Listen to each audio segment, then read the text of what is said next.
আল্লাহ রাব্বুল আলামিন ডাক দিয়া বলতেছেন, আমি আল্লাহ তাআলা বনি আদম যারা মানুষ তাদেরকে দুনিয়ার ভিতরে শ্রেষ্ঠত্ব দিয়া দিলাম। একটু আগে না বলছিলেন যে ভোল্টেজ থাকবে, আমনে করে আল্লাহ মর্যাদা দেয় সেই জন্য বেজার, ঠিক না? খুশির আওয়াজ এরকমের কা এরকমের যদি চালান তাইলে আমার দ্বারা চালানো সম্ভব না। এই রুমালটা দৌড় প্রতিযোগিতা দেখেন নাকি? হাত জাগান তো, সবাই দেখছেন? দৌড়ে কি দিয়া? পাও দিয়ে না হাত দিয়া? জোরে বলেন, কি দিয়া? এই সাইড দিয়ে মনে হয় এইদিকের মানুষজন পাও দিয়েও মাঝে মধ্যে ট্রাই করে। কি দিয়া? পাও দিয়া। মাশাআল্লাহ, কি বাজান, কষ্ট পান? তো পাও দিয়ে দৌড়ে। এখন দৌড় প্রতিযোগিতা একটা বাচ্চার যদি হাত আপনি এইভাবে দুই হাতে এইভাবে বাইন্ধে দেন, এরপর যদি বলেন তুই তো পাও দিয়ে দৌড়বি, দৌড়া, ও কি আগের গতিতে দৌড়াইতে পারবে? হ্যাঁ, হুজুরে দৌড়াইবে ঠিকই, আপনারা হইছেন হুজুরের হাত যদি বাইন্ধে রাখেন তাহলে হুজুরে আর দৌড়াইতে পারবে না, দৌড়াইতে পারবে না। তো শ্রেষ্ঠত্ব, মর্যাদা, সব থেকে দামি মাখলুক বানাইছেন কাদেরকে? আল্লাহ। কাদেরকে বানাইছেন? আমাদেরকে। অন্য আয়াতে রব্বুল আলামিন চার জায়গায় কসম খেয়ে ডাক দিয়ে বলতেছেন, ওয়াত-তিনি ওয়াজ-যাইতুন ওয়া তুরি সিনিন ওয়া হাযাল বালাদিল আমিন। আল্লাহ রাব্বুল আলামিন ডাক দিয়া বলেন, তিন ফলের কসম, তিনের কসম। তিন ফল হইল একটা জান্নাতি ফল। কোথাকার ফল? দাম আছে না নাই? জান্নাতি ফলের কসম খাইলেন। ওয়াজ-যাইতুন, যাইতুন একটা ফলের নাম। এই যাইতুন, এই যে আমরা জলপাই খাই না, আরবীয় এক প্রকারের জলপাই, কিন্তু ওটা তেমন টক না, কিন্তু জান্নাতের খাবার, খুব সুস্বাদু, এবং ফলের ভিতরে আল্লাহ বিভিন্ন শেফা দিয়ে রাখছেন। সুবহানাল্লাহ। যাইতুন জান্নাতি ফল, কোরআনে বর্ণিত ফল। এই ফলের কসম খাইলেন। ওয়া তুরি সিনিন, ওই তুর পর্বতের পাহাড়, যেই পর্বতে দাঁড়াইয়া মূসার সিফাত হয়ে গেছেন কালিমুল্লাহ। মূসা কথা বলতেন কার সাথে? মূসার সিফাত হইল মূসা। ওই পর্বতের, ওই পাহাড়ের দাম আছে না নাই? যেই পাহাড়ে যাইয়া বলছিল রব্বি আরিনি, আয় রব আপনি আমাকে দেখা দেন, আমি মূসা আপনার সাথে পাহাড়ে দাঁড়াইয়া কথা বলি, কিন্তু আমার কলিজা ঠান্ডা হয় না, রব আমি আপনাকে দেখবার চাই। আল্লাহ রাব্বুল আলামিন ডাক দিয়া বলে, লান তারানি, দেখা সম্ভব না। দেখা, আল্লাহকে দেখা সম্ভব ওই চর্মচক্ষু দিয়া? ওই পাহাড়ের দাম আছে না নাই?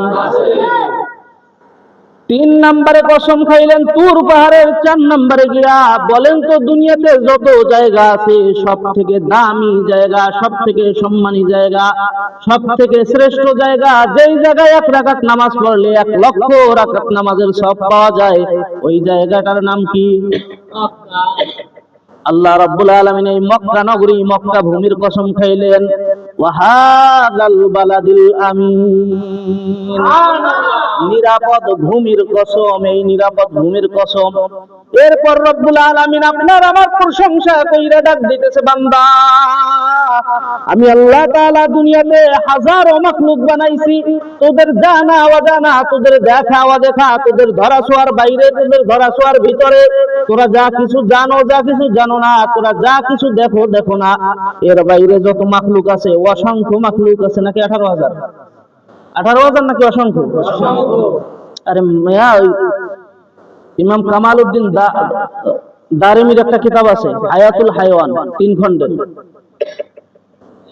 ওরে বাংলায় করছে 3 খণ্ড, মূলত এই কিতাবটা আছে 12 খণ্ডের উর্দু কিতাব। ওর ভিতরে লেখছে মাছের ভিতরেই আছে 40,000 প্রকার।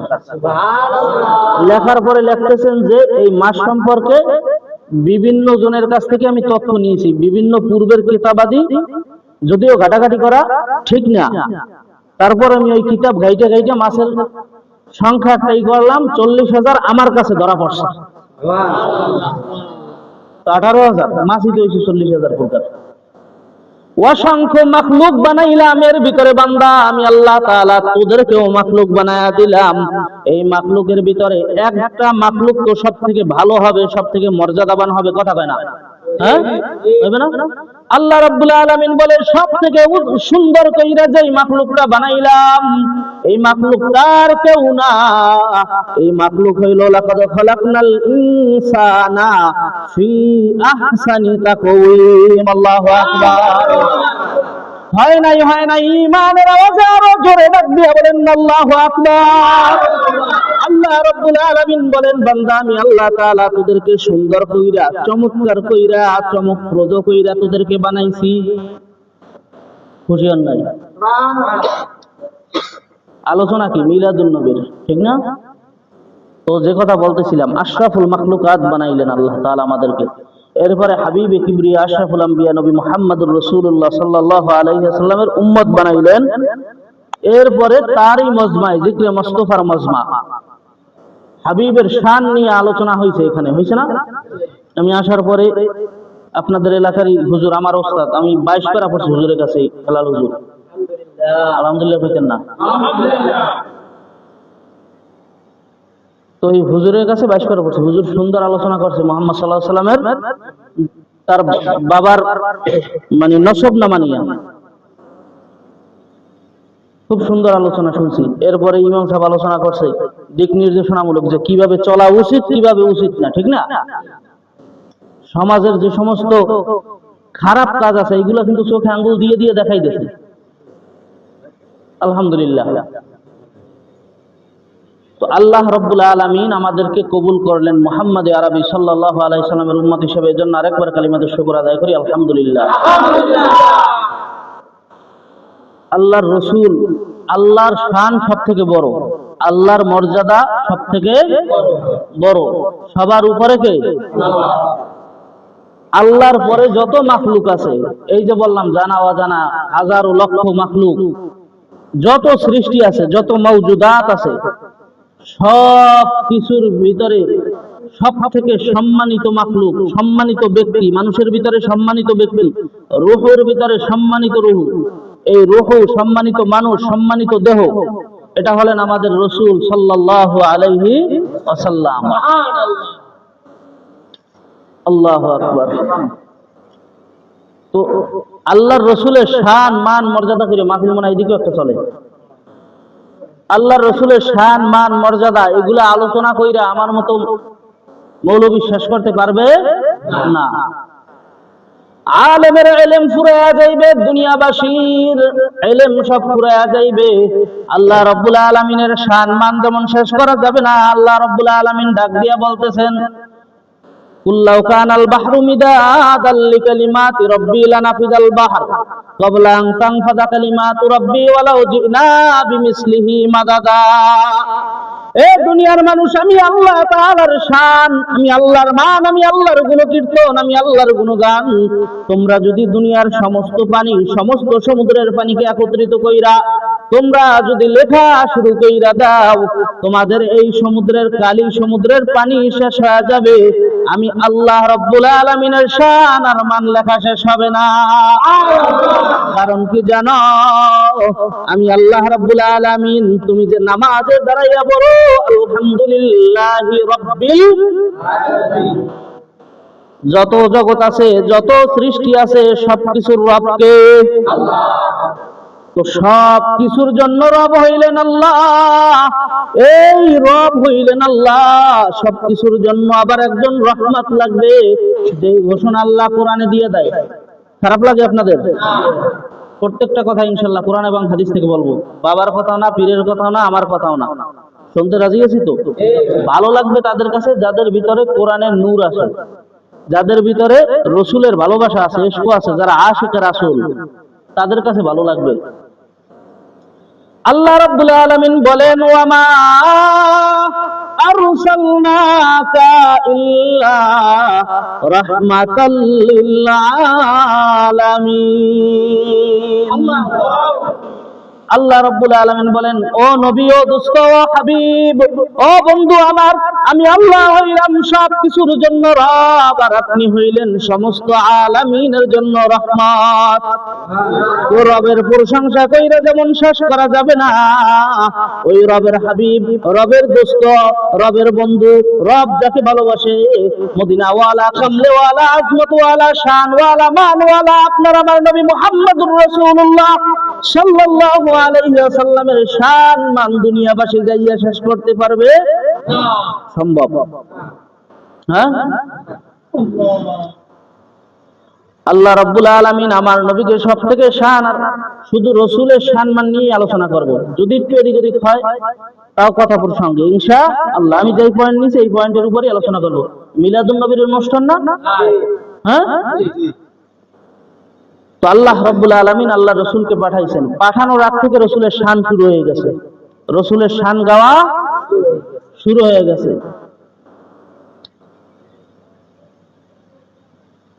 আল্লাহ রসুল সাল্লাল্লাহু আলাইহি ওয়াসাল্লাম দুনিয়াতে আসার কয়েক হাজার বছর আগে একজন পয়গম্বর আসতেন, একজন নবী আসতেন, যার নাম ছিল নবী মূসা আলাইহিস সালাম। মূসা আলাইহিস সালাম। তো নবী মূসার কালিমা কি ছিল? লা ইলাহা ইল্লাল্লাহ মূসা নবিয়্যুল্লাহ। কি নাকি মূসা কালিমাতুল্লাহ? কালিমুল্লাহ। জি না, তার কালেমা ছিল লা ইলাহা ইল্লাল্লাহ মূসা নবিয়্যুল্লাহ। লা ইলাহা ইল্লাল্লাহ মূসা আল্লাহর নবী। আর যদি বলি লা ইলাহা ইল্লাল্লাহ মূসা আল্লাহর সাথে কথা বলে, তো আল্লাহর সাথে কথা বলতেই পারে মূসা। সাধারণ বান্দাও আল্লাহর সাথে কথা বলতে পারে, পারে না? আপনি আমি বলি না? হ্যাঁ, এই যে নামাজের দ্বারাই বলি সুবহানা রাব্বিয়াল আযীম, সুবহানাকাল্লাহুম্মা ওয়া বিহামদিকা ওয়া তাবারাকা ইসমুক। আবার দাঁড়ায় বলি রব্বিল আলামিন আর রহমানির রহিম, ইয়্যাকা না'বুদু, আল্লাহ তোমার ইবাদত করি, ওয়া ইয়্যাকা নাস্তাইন, তোমার কাছে সাহায্য চাই। তো আল্লাহর সাথে আমরাও কথা বলি। তো এইটা রিসালাত বা এইটা নবুয়তের কোন শব্দ না, এইটা নবুয়তের কালিমার কোন শব্দ না। সমস্ত নবীদের শেষে যারা রসুল ছিল তাদের শেষে ছিল রসুলুল্লাহ, যারা নবী ছিল তাদের নামের শেষে ছিল নবিয়্যুল্লাহ। নবিয়্যুল্লাহ, লা ইলাহা ইল্লাল্লাহ মূসা নবিয়্যুল্লাহর দাওয়াত দেয়। মূসা তো আগে হইছেন নবী, এরপরে না কথা বলছে, আগে হইছে নবী। তো নবুয়তের সাক্ষ্য আগে দেবে উম্মাহ, ঠিক না? সে কথা বলে কি বলে না এই সাক্ষ্য তো দেবে না। এরপরে হইছে সে কথা বলা শুরু করছে, এরপরে হইছে কালিমুল্লাহ। তো এই বিস্তারিত ঘটনা সূরা কাহফের ভিতরে আছে, সূরা মারিয়ামের ভিতরে আছে, সূরা তুর 27 পারায় এর ভিতরে আছে, সূরা তাহার ভিতরে আছে বিস্তারিত, সূরা সফফাতের ভিতরে আছে বিস্তারিত। মূসা আলাইহিস সালামের কথা অনেক আছে কোরআন শরীফে। একই ঘটনা বারবার আল্লাহ রাব্বুল আলামিন উল্লেখ করছেন। আল্লাহ। তো মূসা আলাইহিস সালাতু ওয়াস সালামের যুগে তার একজন উম্মত ছিল, তার নাম ছিল হারেস। কি ঘটনাটা হইল যে মওযু ঘটনা, দুর্বল রিওয়ায়াত। রাসূলের শান মানের ক্ষেত্রে দুর্বল রিওয়ায়াত বর্ণনা করা জায়েজ। কিতাব হলো আল মাওযুআত আল ইসরাইলিয়াত আল মাওযুআত। এই কিতাবের ভিতরে একটা ঘটনা আছে। হারেস নামক এক লোক, মূসা আলাইহিস সালামের খুব খাস লোক। উনি তাওরাতের আলেম ছিল। মূসা নবীর উপরে কোন কিতাব নাযিল হইছে? জোরে বলেন কোন কিতাব?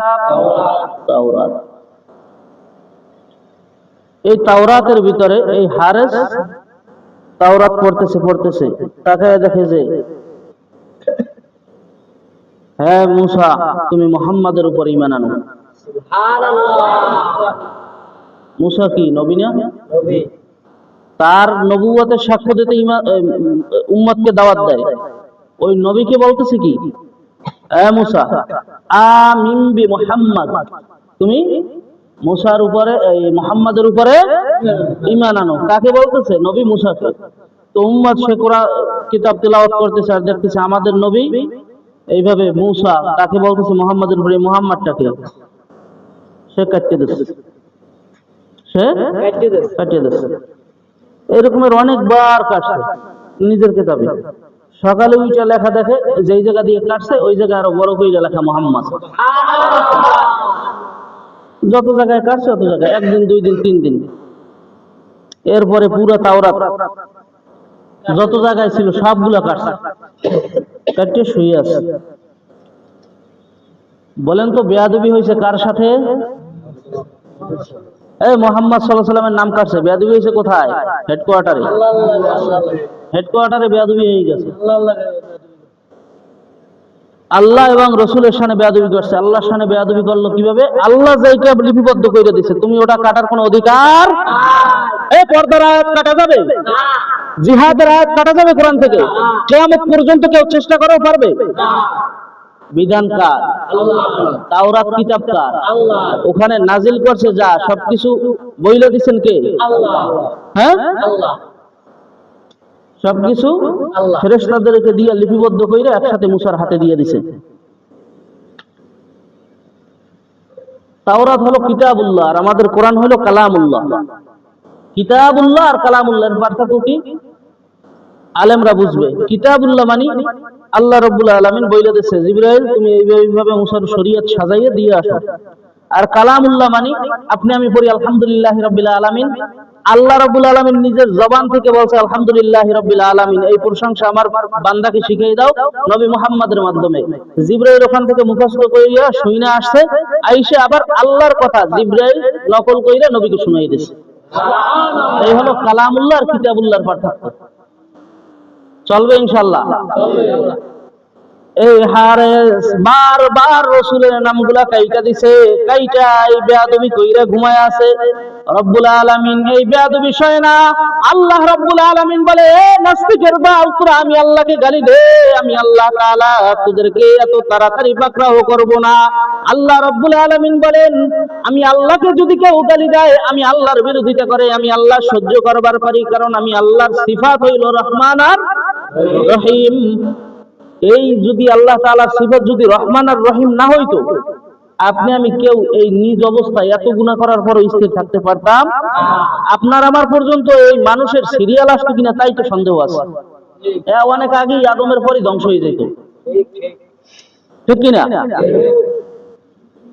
তো আল্লাহ রাব্বুল আলামিন বলে আমার বন্ধু আমার হাবিবের কোন অপমান আমি সহ্য করবার পারি না।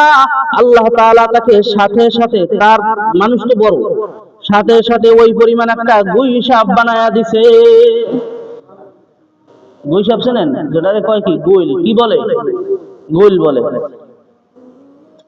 গুই সাপ বানায়া দিছে। স্ত্রী তাকে রাইখা বাহিরে গেছে, আইসা শুনে ঘরের ভিতরে ফোঁস ফোঁস করতেছে। কি ব্যাপার? দরজা খুইলা দেখে স্বামী আর স্বামীর জায়গায় নাই।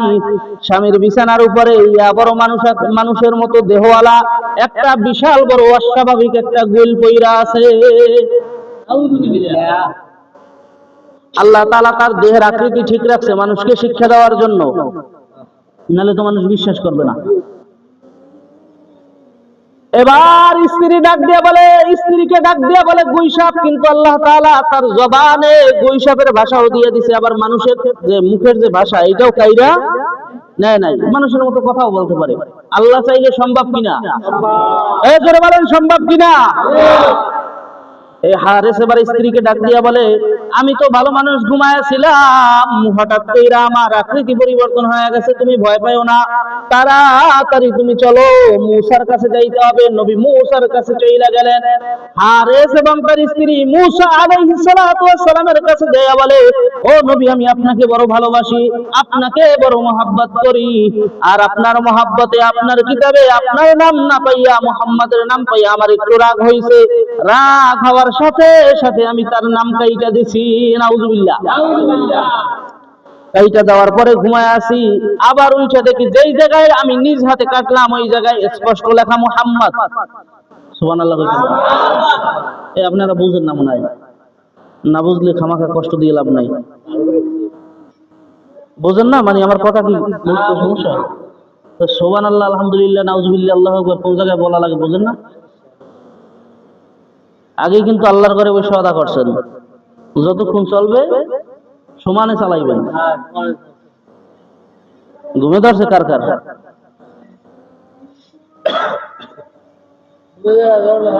আল্লাহ। তো ও মুসা আলাইহিস সালাতু ওয়াস সালাম ডাক দিয়ে বলে, তুমি কি বললা, তুমি কি করলা, তুমি কি কাজ করেছো? আল্লাহ তাআলা লিপিবদ্ধ কইরা দিছে মুহাম্মদকে, আর মুহাম্মদ যেহেতু আল্লাহ তাআলা তাওরাতের ভিতরে উঠায়া দিছে, নিশ্চয়ই এনার দাম আমার থেকে অনেক বেশি।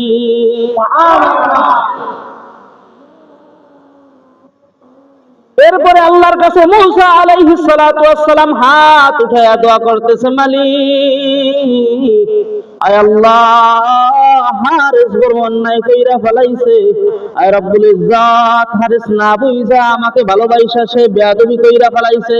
ও আল্লাহ, তুমি হারিসকে মাফ কইরা দাও, আগের অবস্থানে ফিরায়া দাও। আল্লাহ রাব্বুল আলামিন বলে, মুসা, বেয়াদবি এমন জায়গায় করছে যা ক্ষমার অযোগ্য। ও মুসা, তাকে আমি আর আগের অবস্থায় ফিরাইয়া দিব না। এরপরে মুসা আলাইহিস সালাতু ওয়াস সালাম আবার হারিসকে জানায় দেয়, হারিস, আল্লাহর এই ঘোষণা। হারিস এবার মুসার কাছে ডাক দিয়া বলে, ও নবী মুসা, তাহলে আমার জন্য ওই দোয়া করেন যে আমার হায়াত যেন নবী মুহাম্মদ পর্যন্ত লম্বা হয়। আল্লাহু আকবার। কারণ আমি হারিস বইসা বইছি, দুঃখ নাই, কিন্তু যদি আমি মুহাম্মদ পর্যন্ত হায়াত পাই, আমি ওই নবী মুহাম্মদের কাছে গিয়া তার কাছে ক্ষমা চাইয়া তার কাছ থেকে পানা নিয়া তারপর কবরে যাইতে চাই। আমার নবীর কেমন শান, কেমন আজমত। অনেকে আছে রসুলের শান খুঁজে পায় না, কানার দলে রসুলের শান বলা ধরলে শরীরের ভিতরে জ্বালা যন্ত্রণা শুরু হয়। আছে না নাই? এ আছে না নাই? এমন দুশ্মন গোস্তাখে রসুল আছে না নাই? হ্যাঁ,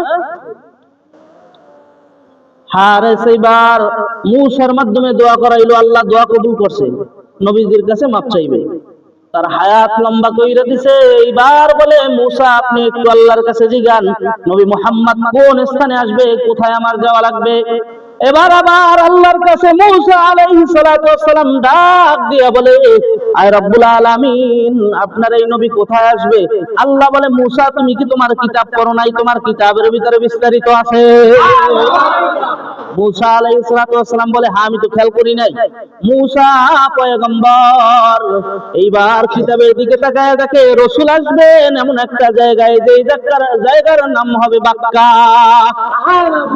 আল্লাহ রাব্বুল আলামিন কোরআনের ভিতরে বলেন, ইন্না আউওয়ালা বাইতিন উযিয়া লিন-নাস লাল্লাযী বিবাক্কাতা মুবারাকান ওয়া হুদাল লিল আলামিন। আল্লাহু আকবার। পৃথিবীর সর্বপ্রথম ঘরের নাম হলো কাবা, বাইতুল্লাহ, কি কাবা। এই কাবা যে শহরে স্থাপন করলো, ওই শহরের নাম পূর্ব নাম ছিল বাক্কা, কি আল্লাযী বিবাক্কাতা মুবারাকা। ওই বাক্কা শহরের মাঝে আল্লাহ তাআলা বরকত রাইখা দিয়েছে। সুবহানাল্লাহ। বলে, তাহলে কোথায় গেলে পাওয়া যাইবে? এইবার আল্লাহ রাব্বুল আলামিন তাওরাতে তো আগে দিয়ে দিয়েছে, দুনিয়ার মাঝখানে মিডল পয়েন্টের নাম হইল মক্কা বা কাবা। দুনিয়ার মাঝখানে। হারিস এই কথা শুনিয়া গুইল অবস্থায়, গুই সাপ থাকা অবস্থায় আস্তে আস্তে রওনা দেয়। আস্তে আস্তে যাইতে যাইতে এক পর্যায়ে হারিস, গুই সাপ কি আর জোরে সফর করতে পারে? মরুভূমি দিয়া কিছু দূর যায়, অসুস্থ হয়ে পড়ে, আবার গিয়ে জংলায় পচা পানির ভিতরে ডুব দেয়। শাস্তি আছে না নাই বেয়াদবির? মাপ তো পরের কথা, শাস্তি কি? পচা পানিতে ডুবা। গুই সাপ এইবার যাইতে যাইতে ইয়াসরিব নামক শহরে যাই আশ্রয় নাই। ইয়াসরিব নামক শহরে, বর্তমান মদিনা, সর্বপ্রথম মক্কায় যায় নাই। কোথায় গেছে? মদিনায় যাওয়ার পরে গুই সাপ এইবার হয়রান, মানে পরিশ্রমের কারণে ক্লান্ত। আল্লাহ রাব্বুল আলামিন এই গুই সাপকে হাঁটার তেমন শক্তি দেয় নাই। যতদিনে রাসূল না আসছে, ওর আসতে, মদিনায় আসতো, ততদিন সময় লাগছে। সুবহানাল্লাহ বলবেন না? কয় হাজার বছর লাগছে হিসাব করেন। অথচ জায়গা কিন্তু বেশি না। মুসা আলাইহিস সালাম থেকে মক্কার জায়গা কিন্তু বেশি না। মুসা আলাইহিস সালাম ছিল মিশরে। কোথায়? মিশরে ছিল। মিশর থেকে মক্কা কি বেশি দূর? কিন্তু আল্লাহ তাআলা ওর গতি, ওর শাস্তি এমন ভাবে দিয়ে দিলেন যে তুই চলবি ঠিকই, তোর পথ ফুরাইবে না। পথ ঘুরাইবে না। ইয়াসরিবে গেলেন, যাওয়ার পরে আল্লাহর রাসূল তো আগমন করবে, বার্তা কিভাবে পাইবে? ও তো তাওরাতের আলেম। এই পাদ্রী যিনি গুইশা বইছে, কি তাওরাতের আলেম ছিল না? ও তো তাওরাত সবই জানে। তো উনি দেখতেছে মুহাম্মাদের জন্মের সময় ঘনিয়ে আসছে। এক পর্যায়ে দেখলেন যে এখন যদি মুহাম্মাদের জন্ম হয়ে গেছে, তবে মাপ চাইতে হইলে তাকে কিভাবে চিনবো? তার নবুয়তি প্রকাশ পাইবে, সর্বসম্মতিক্রমে সে নবী হবে, সবাই তাকে স্বীকৃতি দিবে, ঠিক না? এ কথাও জানে যে আবু জাহেল নামক একটা বদমাইশ, রসুলের কথাও তাওরাতে আছে, আবু জাহেলের কথাও তাওরাতে ছিল। সরি, আবু জাহেল না, আবু লাহাব, রসুলের এই আপন চাচা আবু লাহাবের কথাও তাওরাতে ছিল। তো তখন গিয়ে আমি মাপ চাবো। অপেক্ষা করলেন 40 বছর মদিনায়। আল্লাহু আকবার।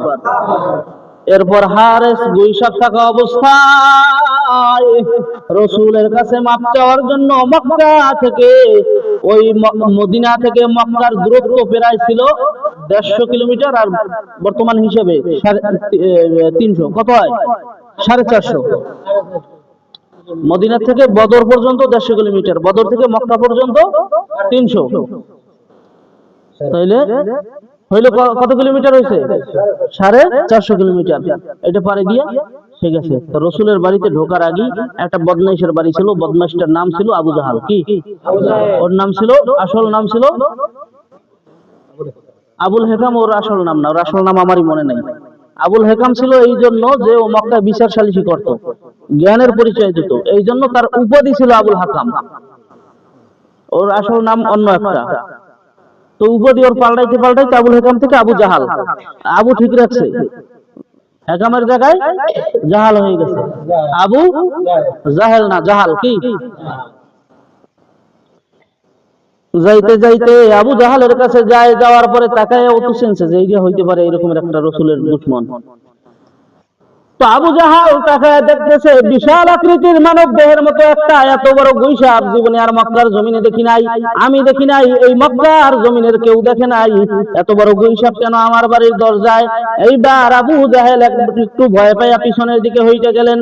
আবু জাহেলকে গুইসাপ চিন্তা করছে যে আমি যদি মানুষের মতো কথা বলি তাহলে আবু জাহেল আমাকে কোনো ক্ষতি করবে না, আর যদি কথা না বলি হয়তো বা আমার উপরে আঘাত করবে। এই স্বভাব আমাদের মাঝে আছে না নাই?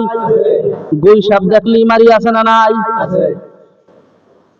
ইবনে কাসির রাহমাতুল্লাহি আলাইহি তার সিরাতের কিতাব, ইতিহাসের কিতাব আল বিদায়া ওয়ান নিহায়ার ভিতরে লেখছেন, ওই সমাজে গুইসাপ কইমা যায় যেই সমাজ থেকে ইনসাফ আর ন্যায় বিচার উঠিয়া যায়, ওই সমাজ থেকে কাক আল্লাহ উঠে নাই, যেই সমাজ থেকে ন্যায় বিচার আর ইনসাফ উঠে যায়। এখন কি গুইসাপ আর কাক দেখা যায়?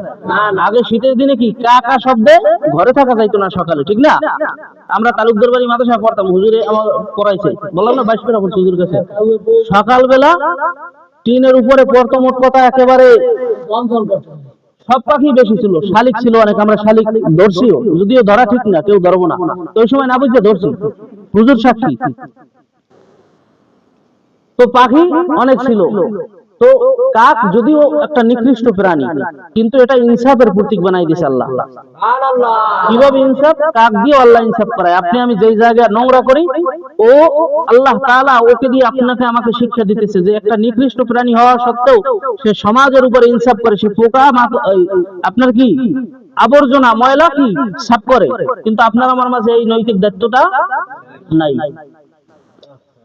গুইসাপ এইবার ডাক দেয়া বলে, আমার নাম হারেস, আমি অমুক জায়গা থেকে আসছি, মুহাম্মদ আরবির কাছে যাব। হারেস এইভাবে কথা বলার পরে সবাইকে, আবু জাহেল সবাইকে ডাক দিয়ে আসছে, এ তাকাইয়া দেখো মুহাম্মদ কত বড় জাদুকর। মুহাম্মদ এতদিন আমার সাথে দুশমনি করছে, নাউজুবিল্লাহ। মুহাম্মদ দুশমনি করিয়া এইবার মুহাম্মদ ক্ষান্ত হয় নাই, জাদুর মাধ্যমে গুইসাপ পাঠিয়ে দিছে আমাকে হত্যা করার জন্য। আবার এই জীবনে কোনো গুইসাপকে কথা বলতে পারি নাই। মুহাম্মদ এত বড় জাদুকর, যেই মুহাম্মাদের কারণে গুইসাপও কথা বলে। লাঠি নিয়ে আয় রে, গুইসাপের উপরে আঘাত কর। এইবার ওই গুইসাপের উপর কাফের মুশরিকরা একের পর এক অপর্যস্ত ভাবে আঘাত করতেছে। গুইসাপ কান্দে রে, বহু আগে রাসূলের সামনে বেয়াদবি কইরা ফেলাইছি, মাপ চাওয়ার জন্য আসছি। রসুলের কাছে আমাকে একবার পৌঁছায় দে, তারপর তোরা আমাকে যা খুশি করিস। আবু জাহেল বলে কোনো ছাড় দেওয়া হবে না, মুহাম্মাদের নাম কেন বললো? বৈশাখ কান্দে, এত বছর আল্লাহর কাছ থেকে হায়াত চাইয়া আনলাম, আমারকে আল্লাহ হায়াত দিয়েছে, তাহলে তোমরা আমাকে কিভাবে মারবা? আল্লাহ বলে, হারেস তোকে আমি হায়াত দিয়েছি ঠিকই, এইটাও আল্লাহর রসুল আমার হাবিবের তোর মাধ্যমে একটা মুজিজা প্রকাশ করায় দিব। দুই সাপ কান্দে, একের পর এক একটা জীবিত প্রাণীর উপরে আঘাত করা হয়। সে তো মানুষ, মানুষ না, কি পরিমাণ আঘাতটা লাগে, পিঠে যদি মারা হয়। দেখছেন না কিছুদিন আগে পাথর দিয়ে মারছে, আবরার ফাহাদকে পিঠে মারছে, জানি কিনা আমরা এই ঘটনা। এই কাজ কার পিছনে কে করছে? এই কাজ জোরে বলেন, কে করছে? এখনো যারা করতেছে তাদেরকে সমর্থন করা যাবে? হ্যাঁ, যদি সমর্থন করেন মন থেকে বলবেন যে আমি রসুলের যুগের আবু জাহেলকে সমর্থন করলাম, এরপর যদি আপনারা করতে পারেন সমস্যা নেই, করবেন। কে কে করবেন? হাত জাগান। কেউ করবেন না, আল্লাহকে সাক্ষী রাখেন, কেউ করবো না ইনশাআল্লাহ। কোনো জালেমের পক্ষ নিব না ইনশাআল্লাহ। আবু জাহেল বৈশাখকে মারার পরে আগুন দিয়া পোড়ায়া ফেলাইছে। আগুন দিয়া পোড়ানোর পরে বাজান একটা বস্তার ভিতরে ভরলেন বা একটা পাত্রের ভিতরে ভরিয়া ওই ছাই নিয়া মুহাম্মাদের কাছে গেছে। ও মুহাম্মদ, তোমার জাদু আমার সামনে টিকে নাই। মুহাম্মদ, তুমি পারলে বলো তো আমার এই পাত্রের ভিতরে কি আছে? আল্লাহর রাসূল ডাক দিয়া বলেন, আল্লাহ, মুহাম্মদ, আমি জানি না আবু তালেবের পাত্রের ভিতরে কি আছে, আপনি আমাকে জানায়া দেন। আল্লাহ তাআলা জিবরাইলকে পাঠায়া দিলেন। জিবরাইল আসিয়া বললেন পূর্ণ ঘটনা। জিবরাইল আসিয়া বললেন, এরপর এটাও বললেন, ইয়া রাসূলুল্লাহ, ইয়া হাবিবাল্লাহ, আপনি যদি ওর কাছে বইলা দেন যে এইটা আছে, তাহলে আবু জাহেল মানবে না, কারণ আবু জাহেল তো জানে যে এইটা আপনিই পাঠাইছেন। আপনি বলেন যে পাতিলার ভিতর থেকে, আপনার পাত্রের ভিতর থেকে যেন জবাব আসে, কি আছে ওটার ভিতরে। আল্লাহর রাসূল আবু জাহেলকে ডাক দিয়ে বলেন, চাচা, আপনাকে বড় মোহাব্বত করি, আপনাকে দ্বীনের দাওয়াত দেই, আপনাকে নিয়ে জান্নাতে যাইতে চাই। ও চাচা, আমি না বইলা আপনার পাত্রের ভিতরে যা আছে ওইটা যদি ডাক দিয়ে বলে কি আছে, তাহলে আপনি কি জান্নাতের পথে যাইতে রাজি আছেন নি? যত কষ্ট দেয় আমার নবীকে, নবী কিন্তু বদদুয়াও করে না, বেজারও হয় না, বারবার দ্বীনের দাওয়াত দেয়, বারবার জান্নাতে নেওয়ার ওয়াজ করে, বারবার নসিহত করে। কেমন দয়ার নবী, কেমন মায়ার নবীর উম্মত আল্লাহ আমাদেরকে বানাইলেন। এইবার মুহাম্মদ সাল্লাল্লাহু আলাইহি ওয়াসাল্লাম বলেন যে আপনার পাতিলের ভিতরে কি আছে, তা যদি সেখান থেকে জবাব আসে আপনি কি করবেন? আবু জাহেল বলে, মুহাম্মদ, তোমার উপরে ঈমান আনবো। আল্লাহু আকবার। এইবার পাতিলের ভিতর থেকে আওয়াজ দেওয়ার জন্য নবী ডাক দিয়া বললেন, পাতিলের ভিতরে কি আছো, তুমি কি সাক্ষ্য দিতেছ? তখন পাতিলের ভিতর থেকে সাক্ষ্য দেয়, আনা হারিসুন উম্মত মূসা, আমি হারিস মূসার উম্মত, ওয়া আমানতু বিল্লাহি ওয়া বিকা ইয়া রাসূলুল্লাহ। আল্লাহর উপরে ঈমান আনলাম আমার এই মুহূর্তে নয়, আপনার উপরে ঈমান আনছি অনেক অনেক বছর আগে। আবু জাহেল কয়, তুমি এত বড় জাদুকর, পুরা ছাই থেকেও আওয়াজ আসে। বলে, এখানেই শেষ না চাচা, আপনি ছাইরা দেন। ছাড়ার পরে তাকায় দেখতেছে যে ছাই নিয়ে আসছে, ওই ছাই আর ছাই নেই, আগের গুইসাপ হয়ে গেছে, জীবিত গুইসাপ। আল্লাহর রাসূলের কদমে যাইয়া গুইসাপটা চুমা দিলেন। এরপর বললেন, ইয়া রাসূলুল্লাহ, ইয়া হাবিবাল্লাহ, আপনি তো জানেন, আপনাকে আল্লাহ জানাইছেন অবশ্যই আমি হারিস আপনার সামনে বেয়াদবি করেছি, না বোঝার কারণে আমাকে ক্ষমা কইরা দেন। আল্লাহর রাসূল ক্ষমা কইরা দিলেন। এরপর বলে, হারিস, তুমি কি মানুষ হইতে চাও? তুমি কি মানুষ হইতে চাও? হারিস বলেন, ইয়া রাসূলুল্লাহ, ইয়া হাবিবাল্লাহ, আমার শুধু চাওয়া ছিল আপনি ক্ষমা করবেন, এইটাই আমার কাছে অনেক বেশি, আমার আর মানুষ হওয়ার দরকার নাই। আমি চলে যাইতেছি, আপনি দোয়া করেন আপনার উপরে ঈমান রাইখা এই অবস্থায় যেন আল্লাহ তাআলা আমাকে মরণ দেয়। গুইসাব অবস্থায় যদি মরণ দেয়, তার রূহ তো কি মানুষের রূহ না, আল্লাহর কাছে চলে যাইবে। বলে, ইয়া রাসূলুল্লাহ, ইয়া হাবিবাল্লাহ, আপনার দর্শন পাইছি, আপনি ক্ষমা করছেন, এইটাই আমার কাছে অনেক বেশি, আপনি একটু দোয়া কইরা দেন আল্লাহ তাআলা যেন আমাকে এখান থেকে বের হওয়ার পরে আমাকে মৃত্যু দান করেন।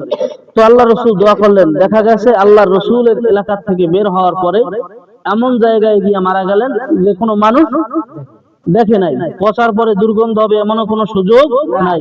তো অন্য একটা রেওয়ায়তের ভিতরে বলা হয় যে এই ওর যে গুইসাপের লাশ, এইটা ফেরেশতা দিয়ে আল্লাহ তাআলা রসুলের সম্মানে, রসুলের ইজ্জতে দাফন করা হয়েছে।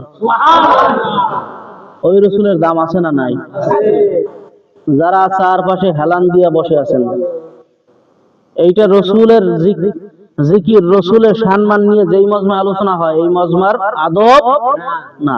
একটু দয়া করে আপনারা একটু হেলান ছাইরা, কষ্ট হয়, জ্বালাইতেছি মনে হয়, আপনাদেরও গরম লাগে, আমারও গরম লাগে, আমার আরো বেশি লাগে। একটু জিকির করি, লা ইলাহা ইল্লাল্লাহ, লা ইলাহা